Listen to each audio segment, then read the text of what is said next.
para sa mga artists. Kasi dapat kaninang 11 pa kami dito eh. So sana naman walang sumisingit. Respeto lang ba? Usap-usapan ngayon sa social media ang di umano'y insidente sa pagitan ng kapamilya actress na si Francine Diaz at bandang Orange and Lemons. Isang video kasi ang kumakalat kung saan makikitang tila nagkaroon ng tensyon sa isang event sa San Jose Occidental, Mindoro nitong Martes, April 30 na parehong guest performer sina Francine at bandang Orange and Lemons.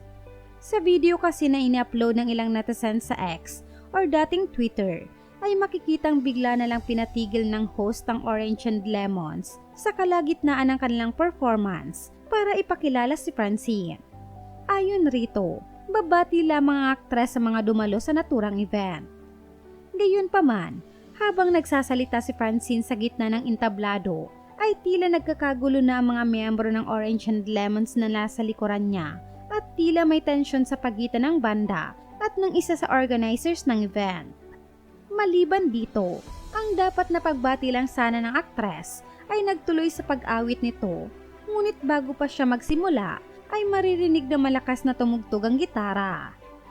At dahil nga dito ay hindi gaanong naririnig ni Francine ang music, kaya sumenyas ito at nag-adlib sa mga tao na sumabay sa kanyang pagkanta.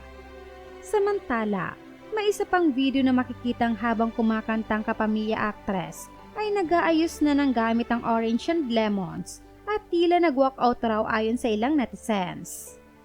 Nagsalita naman ang lead guitarist ng nasabing banda na si Clem Castro at humingi rin ito ng tawad sa nangyari.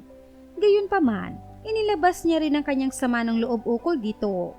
Mga pahayag niya, "Gusto ko lang maghingi ng paumanhin, pero kailangan kong sabihin ito para sa mga artist na kasi dapat kaninang 11 PM pa kami dito eh. Pero sana naman, walang sumisingit. Yun lang. Respeto lang ba? Yun lang. Gusto ko lang sabihin yun." Marami naman sa mga netizens ang nagsasabing mukhang may kasalanan ng organizers dahil hindi nito naiayos ang line-up at oras para sana'y hindi nagkagulang mga artist at performers. May bangayan na rin sa pagitan ng supporters ni Francine at ng banda kung sino ang dapat na mag-sorry sa kampo ng dalawa.